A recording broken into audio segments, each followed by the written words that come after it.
Hello everyone, and welcome to the Chapter 9 lecture for medical terminology. This is the second part of our orthopedics unit. So in Chapter 8 we learned all about the skeletal system, the bones, and in Chapter 9 we're talking about the muscles, or the skeletal muscles.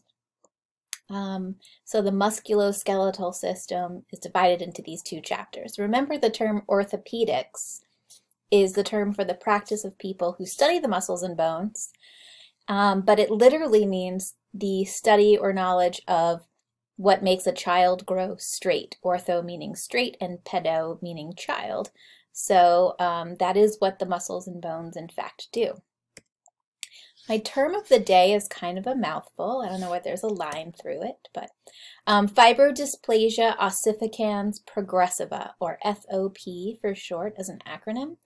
And it literally is, it's a progressive condition, which means it gets worse over time, of fibrodysplasia. So dys means abnormal or painful or difficult. Plasia is a condition of development, and fibro of fibers. So it's a condition of abnormal development of fibers where they become ossified. Ossificans means bone. So essentially, it's a condition where over time your fibrous tissue, your muscles, develop abnormally into bone. All right? And so this is a patient. This is a very rare genetic condition, very poorly understood because it is indeed so rare. I think there's only ever been like less than 100 cases recorded ever throughout history. So a prominent one was in the from 1933 to 1973.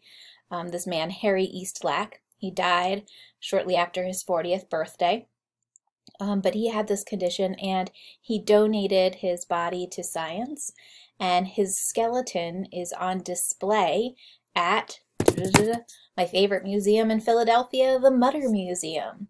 So I've mentioned it a couple of times before, but it's a museum of medical oddities, for lack of a better explanation. And one of the things that you can see there on display in real life is Mr. Eastlack's skeleton. So if you look here, this straight down here, this is his spinal column, the vertebrae, but you can barely see them because there's this other bony stuff.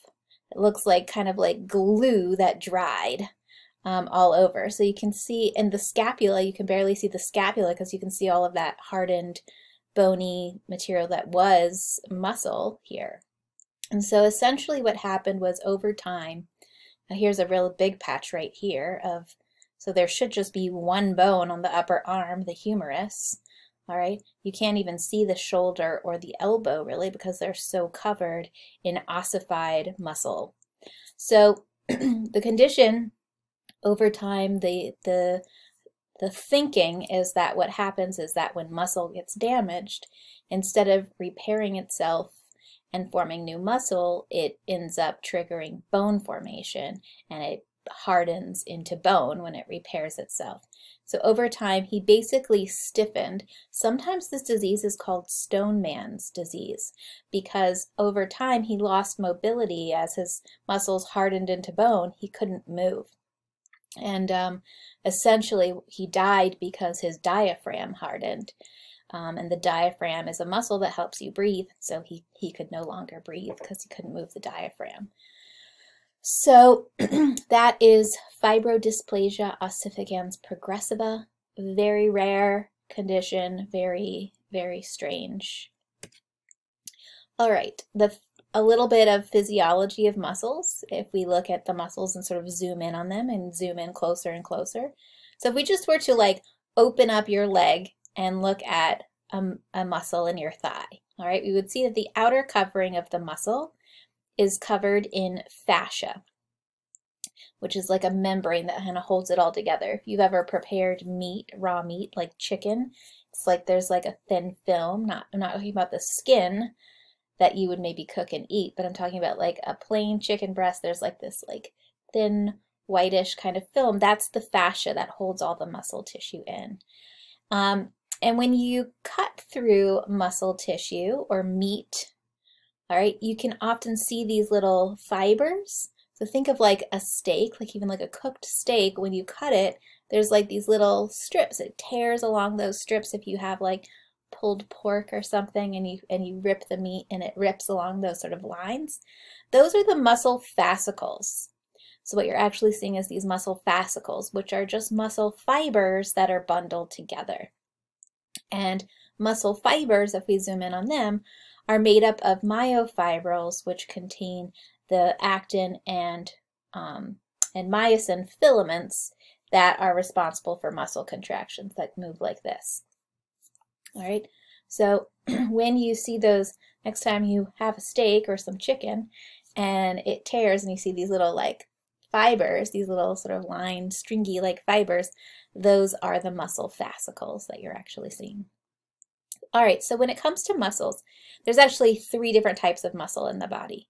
There's the skeletal muscles that we think of typically when we think about muscles, about building muscle, about moving your muscles or flexing your muscles. These are our voluntary muscles. They are attached to bones and they are for the purpose of movement. All right, skeletal muscles are the topic of this chapter. They are part of the musculoskeletal system. The other types of muscle are the cardiac muscle, which is specifically the muscle that makes up the heart, the myocardium, right? And that muscle tissue, the tissue itself is different. It's structured differently. If you look at it under a microscope, it looks a little bit different.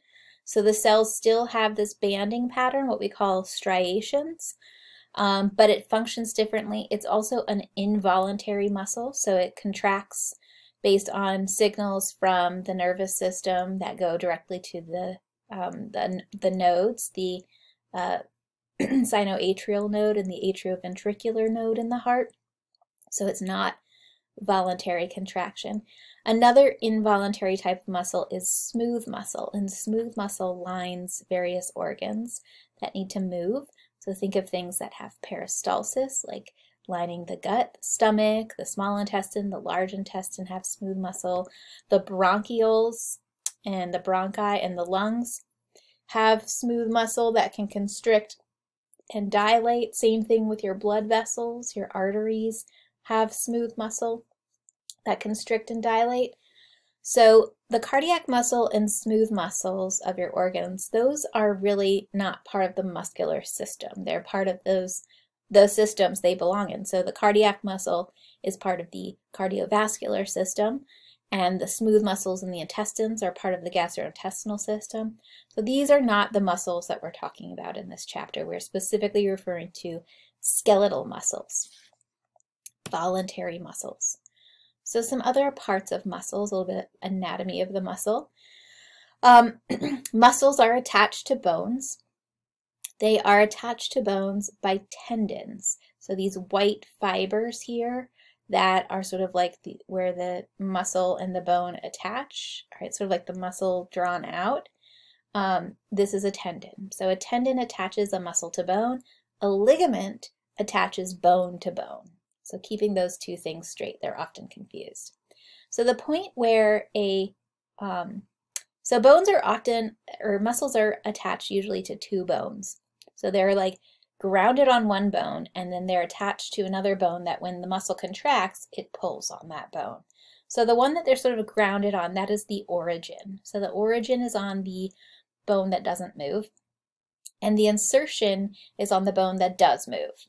So in the case of your biceps brachii, which is pictured here, the origin is on the scapula, on the shoulder bone, and the insertion is on the radius, so that when you contract your muscle, it pulls your radius up, etc., but your shoulder is not moving. The thick part, the meaty part of the muscle, is called the belly of the muscle. So muscle anatomy, muscle parts there. Some other things before we get into like naming all the important muscle groups in the body. Just like the bones, we talked about all the different important bones, but then we said there's also joints and ligaments and cartilage that are part of the bone, the skeletal system. So with the muscles, we have all the muscle groups, but also some other sort sort of accessory pieces. So a bursa is a fluid-filled sac that is found in joints where there's a lot of mobility, where there's a lot of muscles and tendons attaching things, particularly in your knees and in your elbows. So there's a lot of muscle groups, tendons crossing over in those points. And so to keep them from rubbing together and chafing when you bend that joint, these bursae, is plural, are there to just basically cushion and prevent chafing of those different tendons. So they're fluid-filled packages, and they can become inflamed. You can get bursitis, we'll talk about later. A retinaculum is a band of connective tissue that also is you find it in your wrists and in your ankles, and it's there as sort of an organizer. So it's almost like a bracelet of connective tissue, and you have all of these tendons, all the muscles that control your fingers are running throughout your hand, throughout the back and the front of your hands, and so they have the ability, when you're twisting your hand, like your wrist like this, they could easily become entangled. And so the retinaculum is just like a band of tissue that helps keep all of those tendons in place so they don't get all tangled up. An aponeurosis is a large flat piece of connective tissue, kind of like a big flat tendon that connects two muscles that are far apart and don't have a bone to connect to. So a classic example is the one in the abdomen. So your outer obliques, your external obliques, don't have a bone to connect to. There's just muscle underneath that. And so they connect to each other in front through this large flat tendon, which we call an aponeurosis. Here's a picture again of the fascia, that membrane that covers the surface of a muscle, and it is connected to, it's part of the tendon, and it's sort of the outer part of the tendon as well. All right, so now we're going to talk about important muscle groups in the body. There's over 700 different muscles in the body. We're definitely not learning all of them. We're just going to learn the main ones, but just so you know, muscles are named very, not strategically, very systematically, using Latin terms that indicate either the size or shape of the muscle or its function or its location in the body. So the names of muscles sound complex because they're in Latin, but they are very informative usually, tell you something about the shape or function or location. Juice break. So for example, biceps brachii. Bi means two.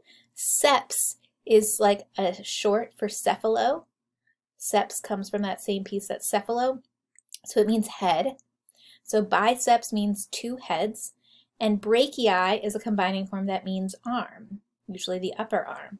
So biceps brachii is a muscle with two heads. It has two origins, and it's in the upper arm.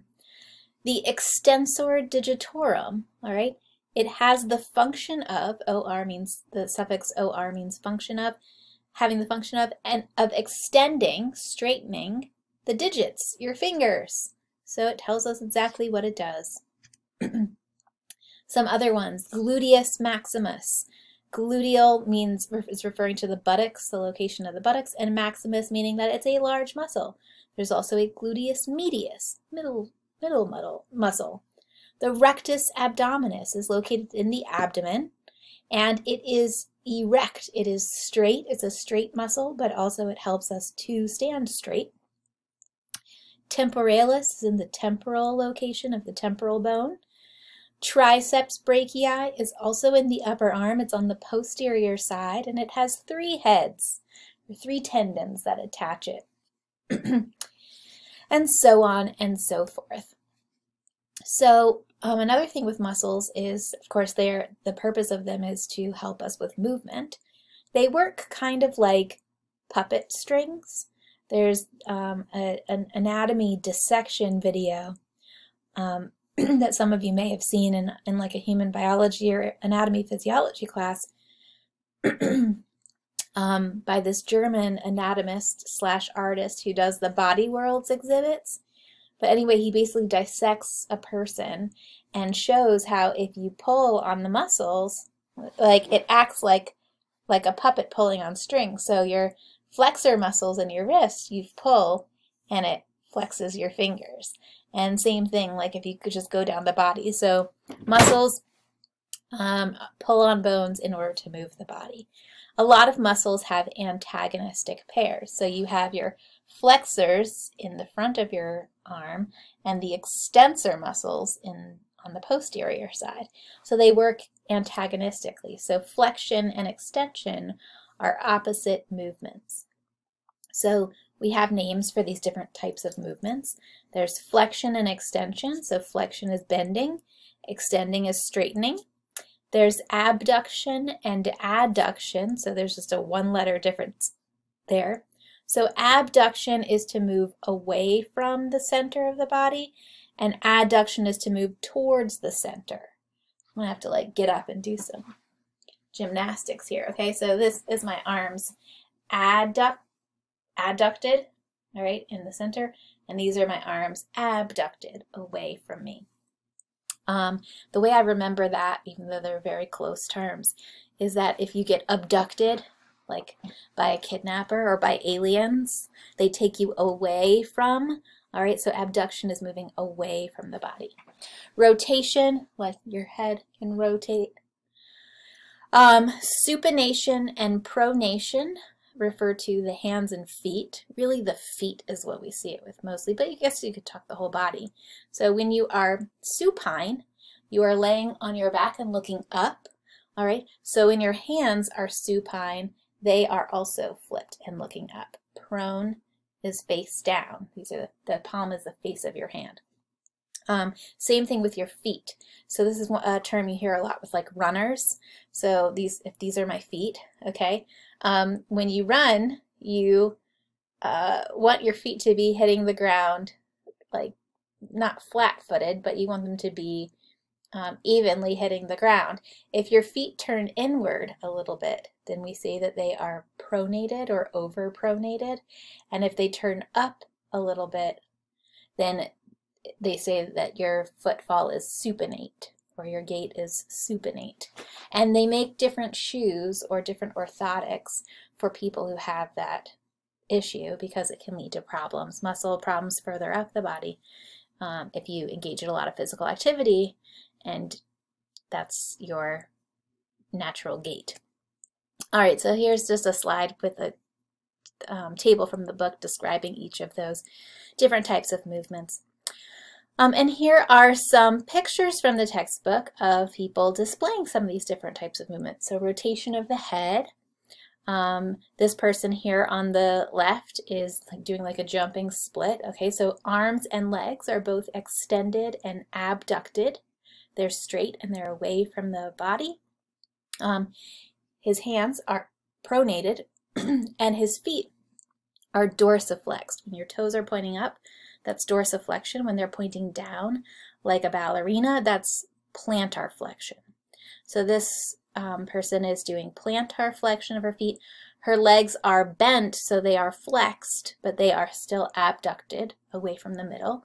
Her arms, on the other hand, are adducted, brought into the center, and her arms are extended. They are straight. They're actually maybe a little bit overextended. It looks like her elbows might be a little bit overextended. So just some examples. So you might see a picture like this, one of these pictures on a test where it's, asking questions about extension, flexion, abduction, adduction, etc. So these are just some fun different poses that I found where people are doing different things. So like this Egyptian in this tapestry or whatever, you could say that one leg is extended but the other one is flexed. All right, so now let's start naming muscles, learning important muscle names. So in the head and neck region, you've got the frontalis muscle in your forehead, so that helps you actually with your eyebrow movements. The temporalis muscle over here, The orbicularis oculi is a round muscle that goes around your eye. It literally means it orbits, it encircles the eye, the oculus. There's also an orbicularis oris surrounding the lips that helps you move your mouth when you're talking or whistling or chewing or whatever. There's lots of muscles in the cheek to help you chew and to talk as well and smile and make different facial expressions. The masseter muscle is a large muscle here that's particularly helpful in chewing because it helps with those up and down movements of the jaw. Also in the cheek is the buccinator or buccinator. Both are acceptable pronunciations. What else am I missing? And then in the neck, we've got the sternocleidomastoid, which is a mouthful of a name, but what it means is that it connects to the sternum, which is your breastbone, all the way up to the mastoid process at the back of your skull. So it's sort of a long diagonal muscle. And we'll see where it connects to the sternum and also the clavicle. Cleido is a combining form that means clavicle, collarbone. So you can see it in this slide here. The inferior end of the sternocleidomastoid connects to the clavicle and to the manubrium of the sternum, that top part there.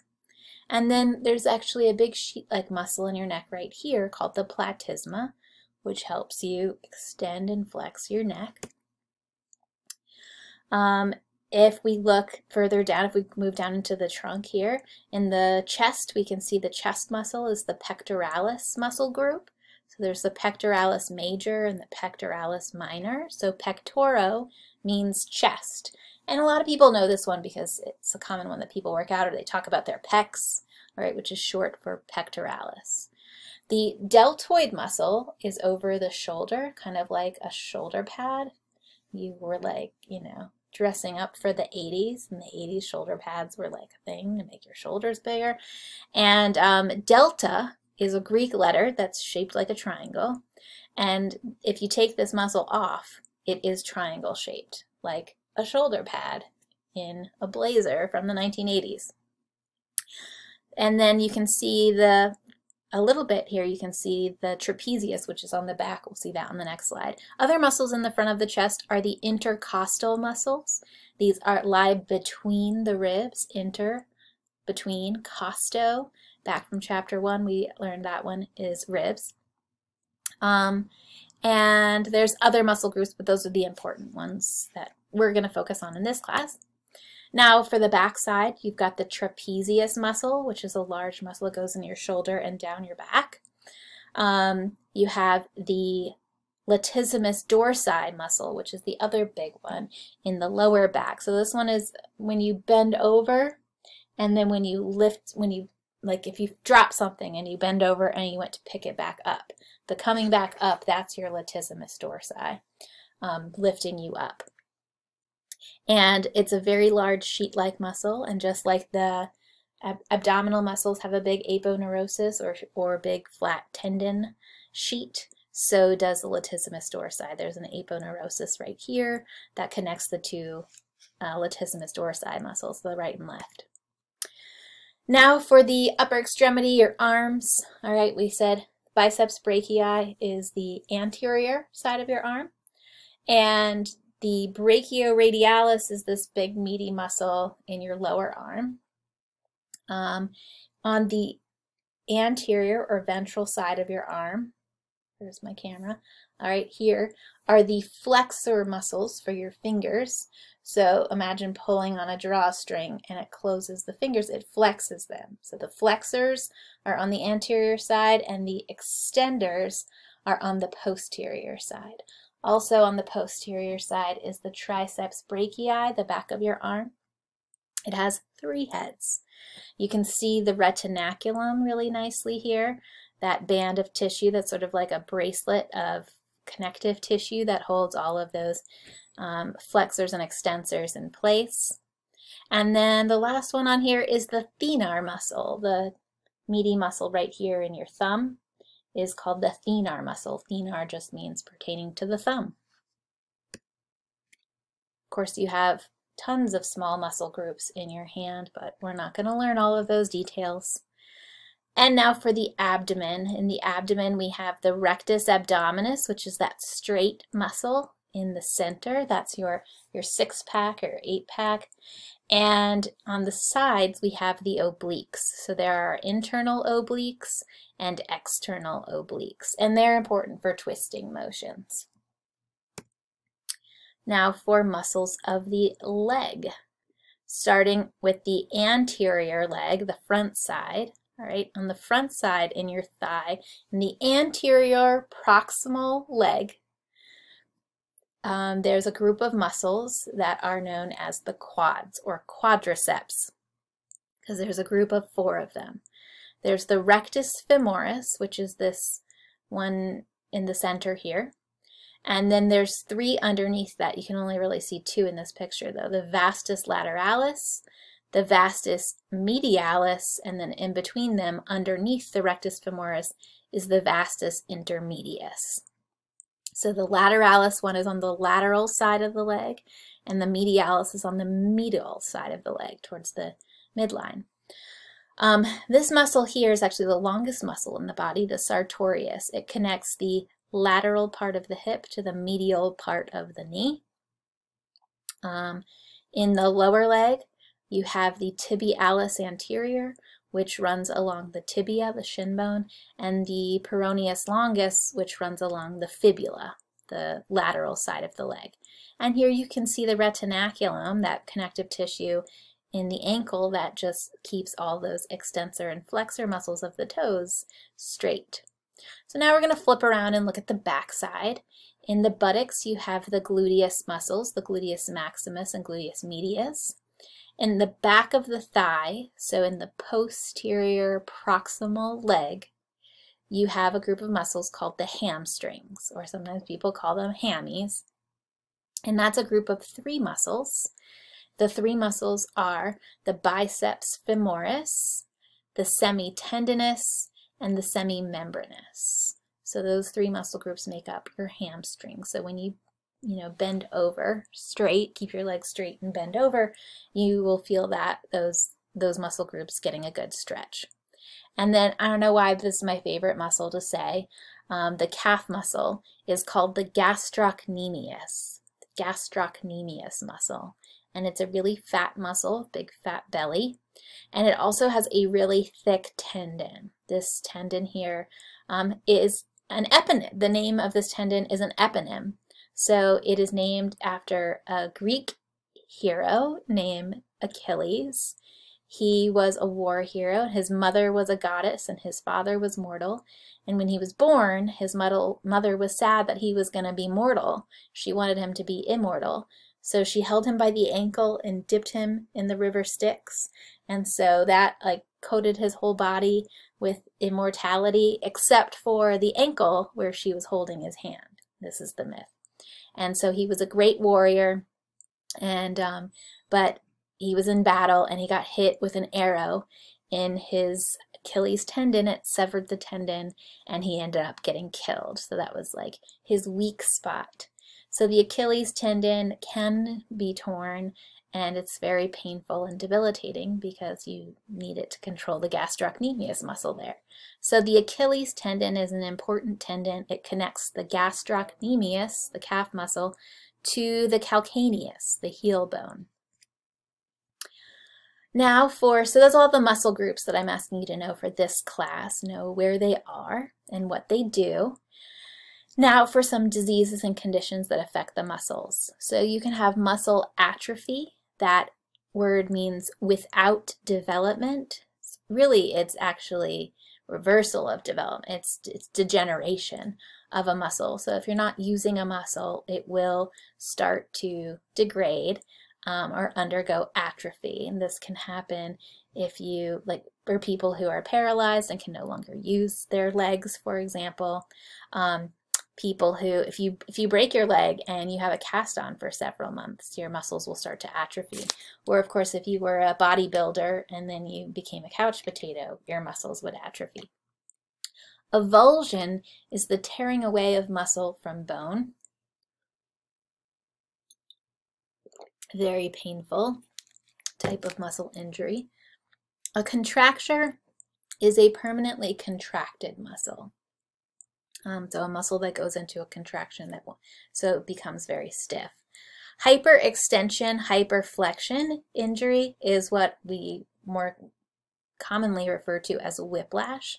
So what whiplash is you're in a car accident or something and your head goes forward, or no, it goes backward and then forward really hard. So it hyperextends and then hyperflexes. And so that can cause, basically it can cause an avulsion or muscle strain. A muscle contusion would be a muscle bruise if you get hit really hard in a muscle.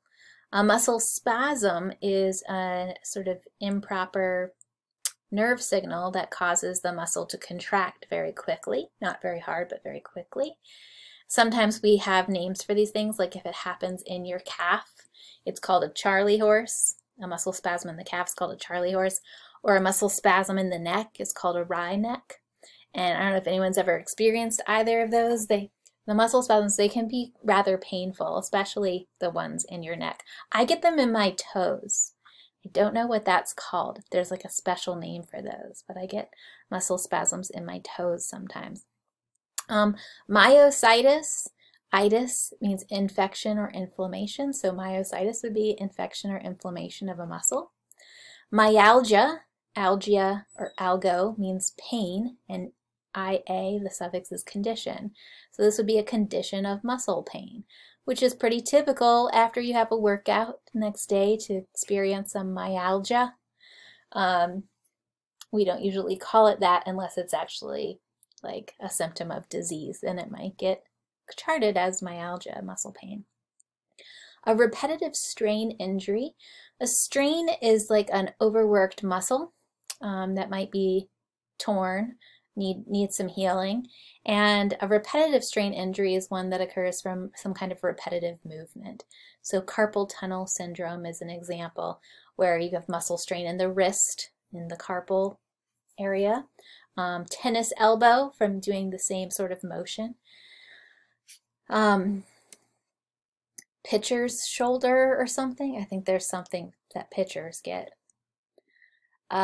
Some other diseases. Muscular dystrophy. This is a genetic condition that causes a degeneration of muscles over time, and it has a specific pattern. So it starts in the legs and works up the body. So you lose muscle control in the legs first.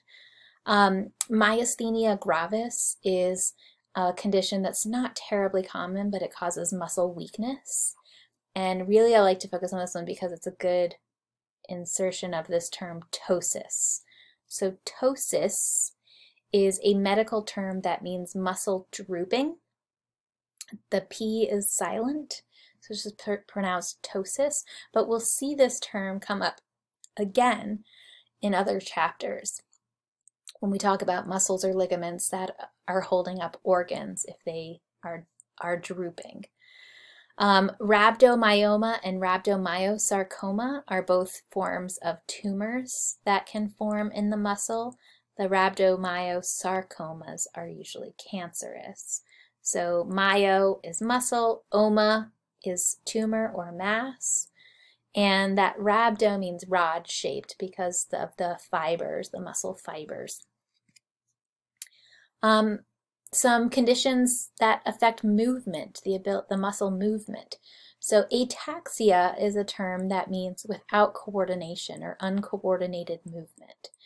So when I was in grad school, maybe, I'm not even sure this link works, so I won't click on it, but there was this game online that it was a man, and he was drunk, and he's walking down the street, and you have to use and he's like falling to either side, and you have to use your cursor to keep him upright and keep him from falling down. And so like the longer you can go without him falling over, the more points you get. So I always think of that game when I think of ataxia. I think of someone drunkenly stumbling along. So drunkenness, alcohol, absolutely can lead to ataxia, but also certain muscle conditions, certain neurological conditions can also lead to ataxia.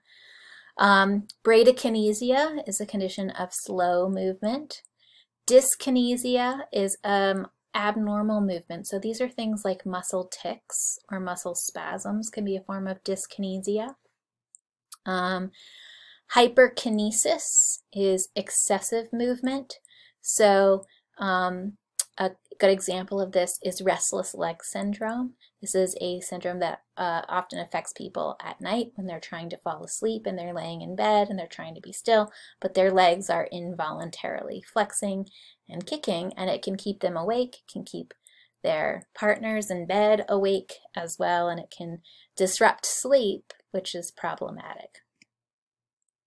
Some conditions that affect the connective tissue in the area of muscles, so bursitis, inflammation of the bursa, those fluid-filled joints here, sometimes referred to as housemaid's knee. If you spend time on your knees on a hard surface, it can inflame the bursa. Fasciitis is inflammation of the muscle fascia, that membrane around the muscle. A very common form of fasciitis is plantar fasciitis, which is of the fascia in the lower foot here, and it can be very painful. Tendinitis, inflammation of a tendon. Some different medical and surgical procedures that can be done in orthopedics. A fasciotomy. So a fasciotomy is an interesting procedure. You'll see it in a lot of medical shows. Like there's at least one episode of Grey's Anatomy. I think there's like 2 or 3 episodes where they perform this. So a fasciotomy is a procedure to cut through the fascia if there's a lot of pressure in the muscle. And that happens if there's hemorrhaging in the muscle. So if there's bleeding in the muscle, remember the muscle is surrounded by the fascia. So if fluid, like blood, is filling up in that muscle, in the fascia, it's going to build up pressure. That can put pressure on the muscle and actually cause it to sort of suffocate, essentially. So to relieve that pressure, you have to cut through the fascia and relieve let the blood, escape and reduce that pressure. And it's always a very dramatic procedure in the medical shows where they have to relieve the pressure right now. So patient's still awake and they just cut open his leg to relieve the pressure in his, in his thigh. So that building up of pressure within a muscle is called compartment syndrome. And it can lead to really big problems. Medically, I'm not a doctor, so I can't tell you all of them, but it is an emergency condition that needs to be treated right away with a fasciotomy, a procedure to cut the fascia. A muscle biopsy might be done in the case of a suspected rhabdomyosarcoma. So taking a piece of muscle tissue and examining it under a microscope to look for cancer. The suffix raphy, R-R-H-A-P-H-Y, I spelled it wrong down here at the bottom, is the procedure of suturing. We've seen it before, but just to remind you. So a myopathy and a tenorrhaphy would be procedure to suture the muscles or the tendons if they tear. Like if you have an avulsion, you might have surgery to fix that, to repair that. Some different drug categories in the area of orthopedics. Analgesics are anti-pain meds. Algo means pain and an means without. So analgesics are given to take away pain. You can have prescription pain meds, analgesics. These would be narcotics. Or there's over-the-counter drugs, which are often abbreviated OTC. So you should know OTC means over-the-counter. You should also know the abbreviation NSAID, NSAID, stands for non-steroidal anti-inflammatory drug. And it's a class of meds that are very common in people's medicine cabinets, so aspirin, Aleve, which is naproxen, and Motrin or Advil, which is ibuprofen. These are all in that category of non-steroidal anti-inflammatories. They help to reduce pain and inflammation, but they are not steroids. There are also steroidal and analgesics, corticosteroids. Steroids reduce inflammation. They target the immune cells that cause inflammation, and they turn down that inflammation. But they are not safe to take long term. They have other side effects. So NSAIDs tend to be sort of safer, I guess, in that regard. You can take them more long term, but they also have side effects as well. And then lastly, muscle relaxants, which can be given in the case of somebody having a lot of muscle spasms, muscle pain from muscle spasms. They can be given muscle relaxants. And that is chapter 9, the end.